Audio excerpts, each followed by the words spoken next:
Hello, I'm Dr. Jody Sowell, president of the Missouri Historical Society in St. Louis. On October 1st, 1944, the St. Louis Browns shocked the baseball world by beating the New York Yankees to win the American League pennant. Public historian Adam Kloppe tells us about their one and only pennant win. First in shoes, first in booze, last in the American League. For much of the first half of the 20th century, you could use this statement to describe St. Louis. First in shoes because this was a major shoe manufacturing hub.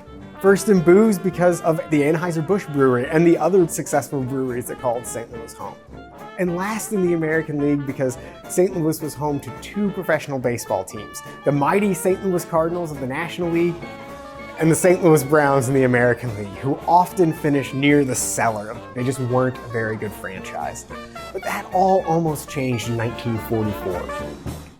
Of course, in 1944, World War II was going on. A lot of baseball players were off serving their country. In fact, in 1944, only 40% of the players that had been available in 1941 were still available to be playing. That's how many players were off serving in the military during the war.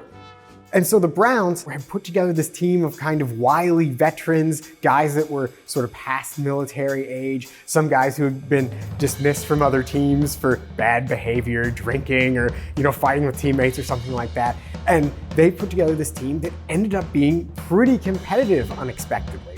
And on the last day of the 1944 season, after a real back and forth battle for who's going to win the American League, the Browns find themselves tied with the Detroit Tigers.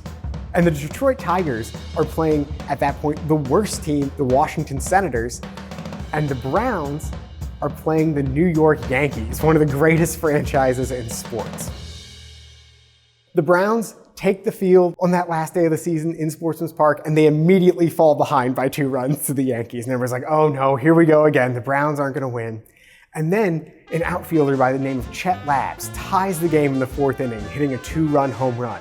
And right after that, the scorekeeper changes the score to final in the Detroit-Washington game. Detroit had lost to Washington. So all the Browns need to do is win, and they're gonna win the American League pennant. And they come up with some heroics. Chet Labbs hits another home run. A different Brown hits a home run. They end up beating the Yankees 5-2 and winning the American League pennant. And people are so excited. This is the first time in Browns history that they're winning the American League. They're going to the World Series. And of course, their opponent in the 1944 World Series is the St. Louis Cardinals, who had won the last 3 National League pennants, and at the time were one of the best teams in baseball, led by Stan Musial.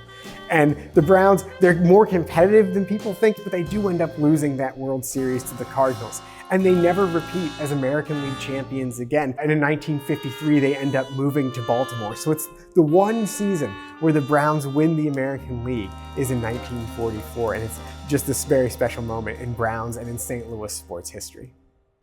Next week on History Spotlight, the first African-American municipal judge in St. Louis.